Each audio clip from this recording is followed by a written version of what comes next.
suppose that by now you guys have heard of like AI before. Yeah. So my topic is also about AI actually, and it's specifically about AI agents, and it's related to AI, and I'll explain shortly. So the AI that we know of today, when we speak about AI, we usually think of like Gemini or like image generators, where you put like an image and then it gives you some sort of like Ghibli style photos, right?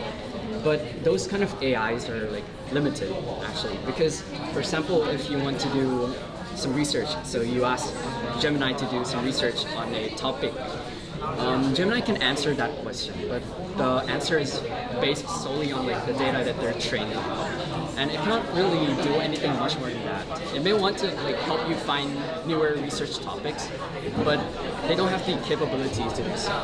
So that is where AI agents come in. So AI agents, we're giving the AI some kind of tools or utilities that they can use to do some sort of task.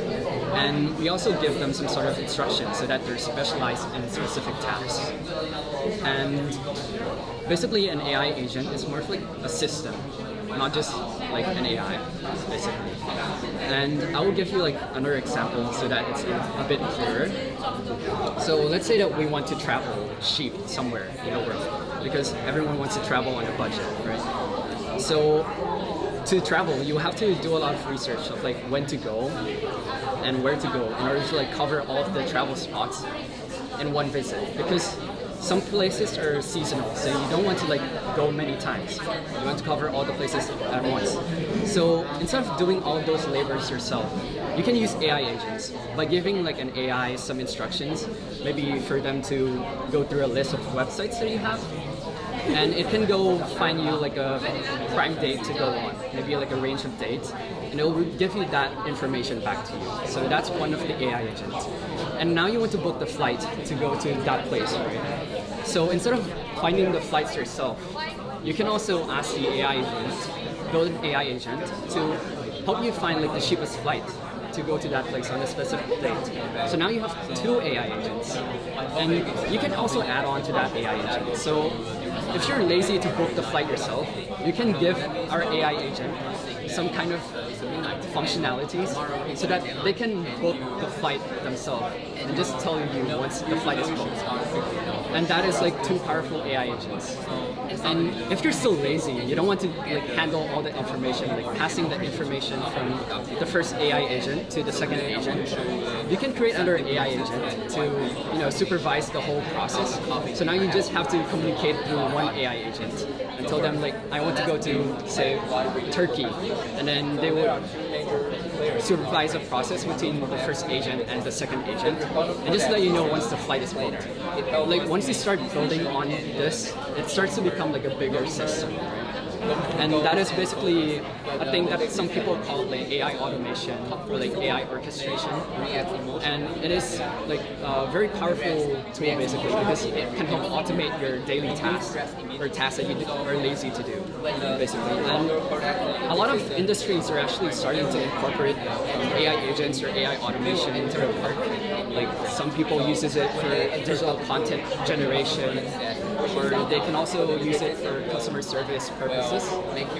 And yeah, the trend is actually growing, so that is why I want to present about this topic.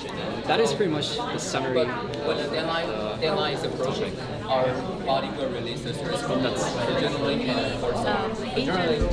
More like a user interface, but I didn't see any Python or increasing our heart rate, Python or alright. Okay, so it is correct in the sense it's like user interface, like for you to interact with the AI, but it cannot work if you don't have some sort of intelligence or AI. So we use AI to act as like a brain. So AI is the brain. It's very powerful. Right? It can respond and understand your human language, but it cannot act more than that. Sometimes you want the AI to like do some sort of jobs for you.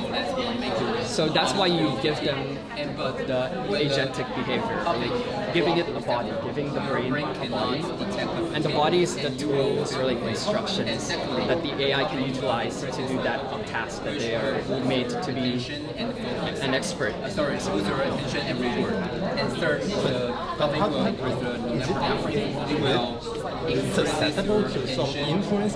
For instance, China can invest large money so that the AI would encourage people to visit China more than other places. How do you prevent that from happening? And how do you know? For instance, that is why. Just like, for instance, China can pay a lot of money to this AI, so that would encourage more people to visit mainland China instead of Europe, for instance. Right? And that would not be fair. So how do you prevent that from happening? More and more. All right. So you just trust it, right? But they may give you a biased suggestion, which based on their monetary concern. No? right. Yeah, that is like a bias, but I wouldn't say that it is a fault in the AI agent itself. Yeah. It would be a fault in the AI model, the data that they used to train the AI. So I would say that AI agent and AI itself is like two separate things. Okay. Yeah. So AI is the intelligence, and AI agent is a system that make this intelligence like do some task. Okay. Does that help answer? Okay, great. All right. Nice job.